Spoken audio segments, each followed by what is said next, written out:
তো দেখা যাচ্ছে গরিব মানুষরা রিলেটিভলি, আপনি যদি কেসগুলো দেখেন যারা মারা যাচ্ছে বা পেশেন্টরা আসছে, গরিব মানুষদের মধ্যে এটার প্রাদুর্ভাবটা বেশি হচ্ছে। শুধু দর্শক আসসালামু আলাইকুম, আমন্ত্রণ জানাচ্ছি চ্যানেলের সংলাপ অনুষ্ঠানে। একটা বেদনা নিয়ে আজকে প্রোগ্রাম শুরু করতে চাই। যে কথাটি দিন যত যাচ্ছে দীর্ঘ হচ্ছে হামে মৃত্যুর মিছিল। গেল ২৪ ঘন্টায় হাম ও উপসর্গ নিয়ে আজ ২৪ ঘন্টায় আরও ৬ জন শিশুর মৃত্যু হয়েছে, যদিও এর আগে গতকাল একই দিনে মারা গেছে ১৭ জন শিশু। সব মিলিয়ে এই পর্যন্ত ৩১৭ জন শিশু হাম ও উপসর্গ নিয়ে মারা গেছে। আর এই পর্যন্ত অর্থাৎ মার্চ থেকে এই পর্যন্ত আক্রান্ত হয়েছে ৫,৭২৬ জন। এখন প্রশ্ন হলো, কেনই বা হঠাৎ করে গত মার্চ থেকে এভাবে হামের প্রাদুর্ভাব ঘটলো বা বাড়লো? কাদের অব্যবস্থাপনার দোষে ঝরলো এতগুলো প্রাণ? এর দায়ী বা কার? সেই বিষয়টি কি জাতির সামনে উঠে এসেছে? দায়ীদেরকে আইনের আওতায় আনাও কতটা সম্ভব? আর যেসব মা বাবারা বুকের ধন হারিয়ে হাহাকার করছেন, তাদের দোষ কিংবা দায় কোনোটাই কি আছে? নাকি কেবল একটি অব্যবস্থাপনার বলি হয়েছে তাদের সন্তানরা? নাকি সেই মানিক রত্ন হারিয়ে কেবল বিলাপ করবেন আজীবন?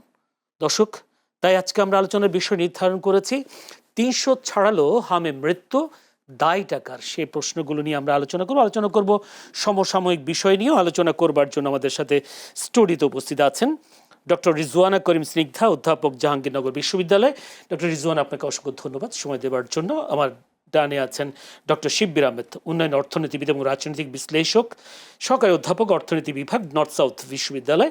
ডক্টর শিব্বির আহমেদ, আপনাকে অসংখ্য ধন্যবাদ সময় দেওয়ার জন্য। দর্শক, পুরো অনুষ্ঠান জুড়ে আপনাদের সাথে আছি আমি জয়নুল আবেদিন। বলছিলাম, একটা বেদনা নিয়ে আজকে আলোচনা শুরু করতে চাই, যেহেতু অনেকগুলো শিশু মারা যাচ্ছে প্রতিদিনই।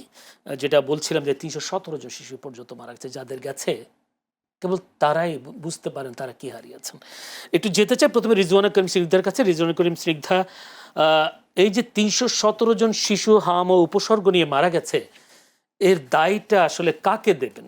কারা এর জন্য দায়ী? বা এই যারা দায়ী তাদেরকেও বা আইনের আওতায় আনায় কতটা সম্ভব?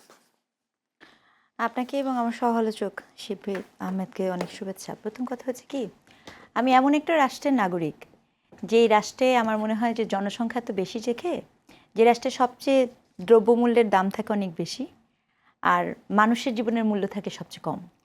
এই রাষ্ট্রে আপনি দেখবেন ক্রনোলজিক্যালি একটি দুর্ঘটনায় মানুষ যেরকম মারা যায়, সেটা হোক নিমতলি, হোক তাজরিন, হোক রানা প্লাজা, হোক আপনার বাসে একটা পুরা বাস পড়ে যাওয়া, যে রাষ্ট্রে এরকম গল্প চলে, সেই রাষ্ট্রে আসলে রাষ্ট্রের যারা দায়িত্বাসীন থাকেন তারা আসলে মানুষের জীবনে কতটুকু মূল্য দেন, এই প্রশ্নটা আসলে সবার আগে আমার রাখতে হবে।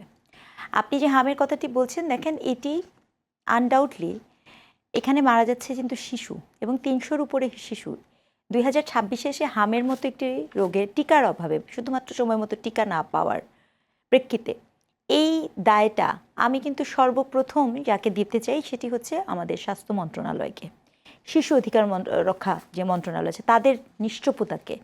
এবং স্বাস্থ্য মন্ত্রণালয় বলছি কেন, কারণ স্বাস্থ্য মন্ত্রণালয়ের তো একটা দায়িত্ব আছে। আপনি তো জানেন যে টিকাগুলো ডিস্ট্রিবিউশন এখানে ডিসি থাকে, অনেকে থাকে, তাহলে তো এটা প্রত্যেকেই এখানের সাথে। আপনি যখন একটা রেগুলার রুটিনে যাবেন, আমি একটি জব করি, আমার একটা আইডিয়া আছে না কবে আমার পরীক্ষা হতে পারে, কবে আমার পরীক্ষার সেমিস্টার, আমার সিলেবাস, এটা কিন্তু আমার দায়িত্বের মধ্যে পড়ে, যাহা কিছুই হোক না কেন। এখন সেটি আমি যদি কমপ্লিট না করতে পারি, সেটি আমি আমার ঊর্ধ্বতনকে জানাবো। এখন ঊর্ধ্বতনের ক্ষেত্রেও যে কথাগুলো এসছে, খুব সরলই এই দায়টা বিগত ইন্টারিম গভর্নমেন্টের যিনি স্বাস্থ্য উপদেষ্টা ছিলেন তার উপরের দিকে নির্দেশ করছে। কারণ আমরা দেখেছি, আপনিও দেখেছেন যে ওনার বক্তব্যটা কী ছিল। উনি এই সকল বিষয় বোঝেন না এবং উনি বলেছেন অমুকের সাথে কথা বলেন। এখন আমি যদি বলি উনি তো বলেছেন অমুকের সাথে কথা বলেন, তারপরে সিদ্ধান্ত গ্রহণ করা হলো না কেন? দেখেন, ওনার বিপক্ষে কিন্তু ওই সময়, এটা এখন বলছি না, আমরা জানি যে বাংলাদেশের স্বাস্থ্য মন্ত্রণালয় হচ্ছে সবচেয়ে একটি খুবই দুর্নীতিগ্রস্ত একটি মন্ত্রণালয়, এবং সেখানে অনেক অনেক সিন্ডিকেট। এই মন্ত্রণালয়ের দায়িত্ব যখন এই স্বাস্থ্য উপদেষ্টাকে দেওয়া হয়, তখন থেকে কিন্তু আমার মনে হয় লাগাতার বিভিন্ন টকশো বলেন, বিভিন্ন মাধ্যমে, বিভিন্ন মহল, কিসের প্রেক্ষিতে ওনাকে এই দায়িত্বটা দেওয়া হয়েছে সেই প্রশ্নগুলো কিন্তু এসেছে। কিন্তু এখন যখন ব্যাপারটা একটা শিশুর মানবিকতার সাথে যাচ্ছে, প্রশ্ন হলো এখন তাকে এই প্রশ্নের মুখোমুখি কেন করা হচ্ছে না? তাকে, বা আমি শুধু তাকে বলবো না, আমি বলবো পুরা ক্রনোলজি ধরে তাদেরকে কেন মুখোপেক্ষী করা হচ্ছে না? কারণ আমি এই গভর্নমেন্টকেও সতর্ক করতে চাই, কারণ দেখেন 300 শিশুর মৃত্যু, এটা আরও বাড়বে এবং এটার একটা ওয়ার্নিং সাইন আছে। এইটিকে যদি এইভাবে আপনি চুপ করে থাকেন, এবং আমার আরেকটা দুঃখ, এই চাপটা আমার দেওয়ার কথা ছিল হচ্ছে সংসদে যে বিরোধী দল গেছে তাকে, তারাই বা নিশ্চুপ আছেন কেন? কারণ আমার বক্তব্য তো আপনার টকশো পর্যন্ত, কিন্তু বিরোধী দল তো তাকে ওখানে, আমি তো এক্সপেক্ট করেছিলাম যে বিরোধী দল থেকে কেউ উঠে এই প্রশ্নটা করবে, রাখবেন সংসদে, যে কী কারণে এই হামের ব্যাপারে আমরা বিগত ইন্টারিমের হলে পরে তাকে কেন আমরা প্রশ্নের সম্মুখীন করছি না। তাদের এই নিশ্চুপতাও কি তাহলে এটা প্রমাণ করে যে এই যে পুরো ইন্টারিমের যত যত দুর্নীতির খাত আছে বা যত যত দায়বদ্ধতার খাত আছে, সেটিকে একই সাথে সকল পক্ষ মিলে ধামাচাপা দেওয়ার চেষ্টা করছেন? আমি একটু আসবো আপনার কাছে, একটু যেতে চাই ডক্টর শিব্বির আহমেদের কাছে।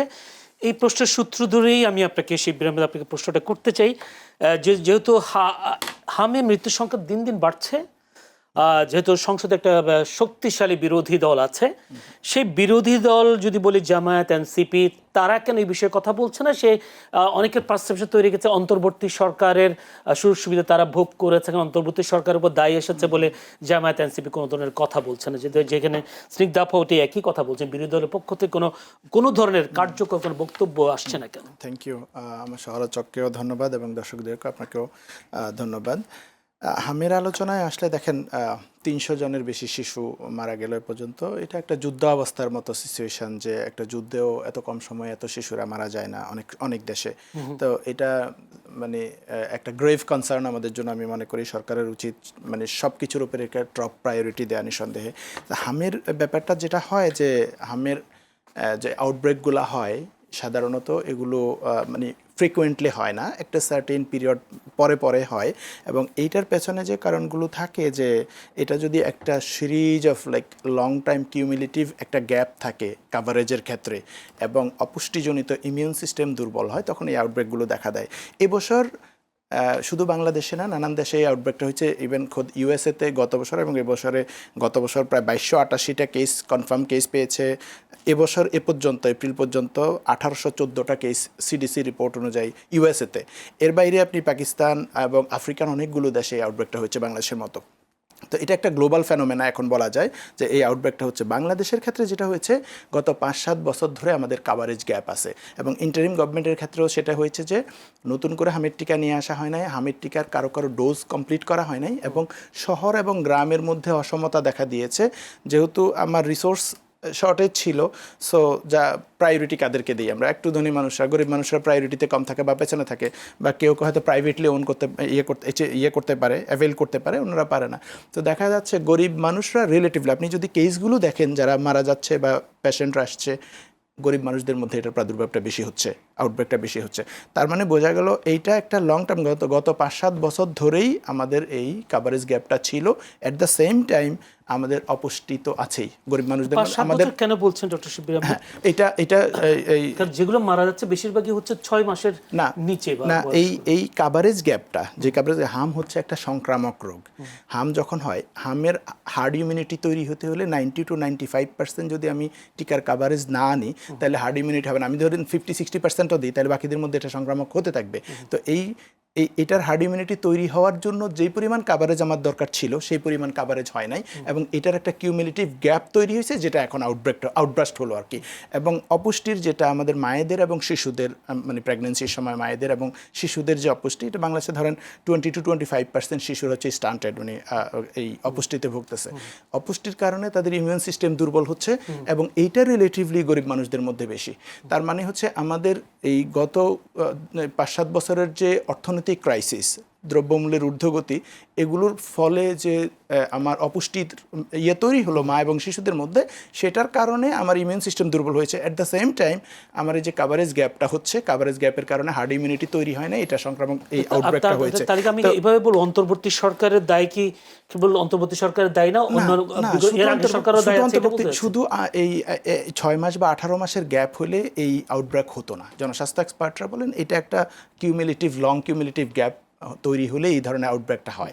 তো এইটা শুধুমাত্র তাদের না, ডেফিনেটলি তাদের দায়িত্ব আছে, তাদের তো ক্লিনশিট দেওয়ার কিছু নেই, তাদের দায়িত্ব আছে এবং এই সরকার এখন ক্ষমতা গ্রহণ করছেন, তাদের দায় দায়িত্ব আছে এগুলো ম্যানেজমেন্ট করার এবং এটা আপনি কি সামাল মনে দেওয়ার। করছেন যে শুধুমাত্র অপুষ্টিজনিত কারণে মরছে, না, কিন্তু অপুষ্টিজনিত মারা যাচ্ছে কারণে নাকি? মারা এর আগে যাচ্ছে তো না। তেমন মারা যেত না। অপুষ্টিজনিত কারণে মারা যাচ্ছে না, অপুষ্টি হচ্ছে একটা কারণ যেটা এটাকে প্রভোগ করে, যে আপনার ইমিউন সিস্টেম দুর্বল হয়ে যাচ্ছে। আউটব্রেকটা হওয়ার পরে কারা বেশি এফেক্টেড হচ্ছে গরিব মানুষরা বেশি। কেন ধনীদের কেন হচ্ছে না তাহলে? কারণ তাদের ইমিউন সিস্টেমটা রিলেটিভলি বেটার, কারণ তারা ভালো পুষ্টি পাচ্ছে। তো এটা আরেকটা কারণ যেটা এটাকে মানে সিভিয়ার করছে। কিন্তু আমার এই যে লং কাভারেজ গ্যাপ, এটার কারণে এটার হার্ড ইমিউনিটি তৈরি হয় না এবং এটার আউটব্রেকটা হচ্ছে। এইটা বাংলাদেশে না, গ্লোবালি হচ্ছে, বাট আমাদের এখানে ডিসপ্রপোর্শনেটলি গরিব মানুষরা এফেক্টেড হচ্ছে বেশি। তো আমি মনে করি সরকারের এবং বিরোধী দলের সবার এটাতে প্রায়োরিটি থাকা উচিত। সংসদে এটা নিয়ে কথা হয়েছে টুকটাক, কিন্তু আমাদের সংসদে আবার এত নানান জিনিস নিয়ে আলোচনা হয়েছে, অধিবেশনও শেষ অলরেডি, এই প্রথম অধিবেশন। এটা নিয়ে আরও জোরালো বক্তব্য দেওয়া দরকার আছে, আমি আপনার সাথে একমত, এবং সরকারেরও এটাকে টপ প্রায়োরিটি দেওয়া উচিত।